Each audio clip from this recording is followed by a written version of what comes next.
Now, an alien invasion, could it really happen? The US military is making plans just in case. What are the official plans for contact with extraterrestrials? Will they come in peace or war?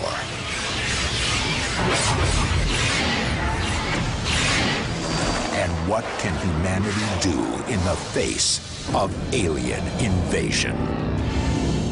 Yes, it is best to be prepared for anything, and Professor Paul Springer from the US Air Command and Staff College would advise the military in the event of an invasion. Now, he had to get special government clearance to talk to us, and I spoke to him earlier.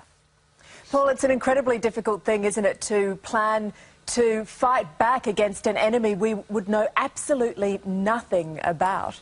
Well, that's absolutely true, but at the same time, we make all kinds of contingency and war plans against enemies that we never expected to face in combat.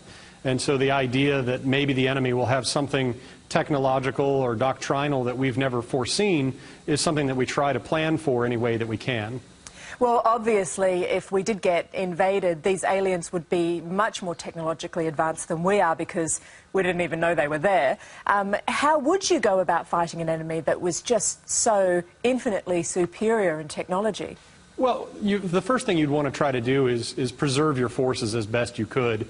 You would want to learn as much about the enemy as possible, and that would mean things like trying to find vulnerabilities, trying to capture technology, but survival is your first priority, because if you send all of your forces into the field and have them destroyed by that superior enemy force, then when you do find a vulnerability, you won't have any opportunity to exploit it.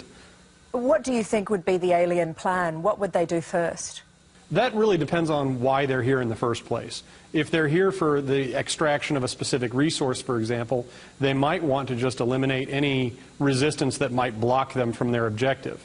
If, on the other hand, their goal was actual occupation and conquest, then they would probably have to prioritize anything that they perceive to be a threat to their own dominance. And so that would probably start by wiping out as many communications networks as possible and eliminating as many weapons as might represent some form of threat either to them or to the resources that they're trying to extract. So they might very well want to counter every nuclear weapon, not because it represented a threat to them, but because it might destroy whatever they're here to collect. Is this something, this kind of planning, that governments around the world do consider? It is, in the same way that governments do plan for any future potential calamities or conflicts. This is the type of thing that, because it's neutral, you're not provoking a fight or assuming a fight with a country that you might want to maintain a good diplomatic relationship with. If you insert alien in place of some human civilization that you might come into conflict with, then you're far less likely to create any kind of a diplomatic problem. Wouldn't it be a strange situation if humanity had to band together if we were fighting alongside, I guess, Russia or the Taliban? It would, but keep in mind that many of the greatest civilizations in human history have been formed basically to counter a common enemy.